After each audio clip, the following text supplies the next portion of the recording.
ఒక చిన్న గ్రామంలో ఒక వృద్ధుడు ఉండేవాడు.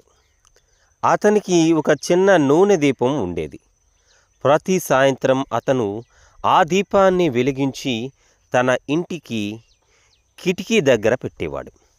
గ్రామస్తులంతా అతనిని అడిగేవారు, ఇంత చిన్న దీపం ఎందుకు వెలిగిస్తావు?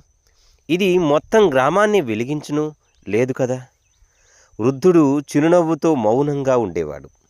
ఒక రాత్రి ఒక ప్రయాణికుడు ఆ చీకటి దారిలో తప్పిపోయాడు. దూరం నుంచి అతనికి ఒక చిన్న వెలుగు కనిపించింది.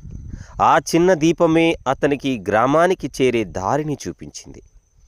ఉదయం ఆ ప్రయాణికుడు వృద్ధుణ్ణి కలిసి ఇలా అన్నాడు, మీ చిన్న దీపం నా ప్రాణాలను కాపాడింది. అప్పుడు గ్రామస్తులంతా ఆశ్చర్యపోయారు. వృద్ధుణ్ణి అడిగారు, ఇది ముందే మాకు ఎందుకు చెప్పలేదు? అప్పుడు వృద్ధుడు మృదువుగా ఇలా అన్నాడు, వెలుగు వాదించదు, వెలుగు ఒప్పించదు, వెలుగు కేవలం వెలుగుతుంది. అవసరమైన వారే దానిని చూసి దారి కనుక్కుంటారు.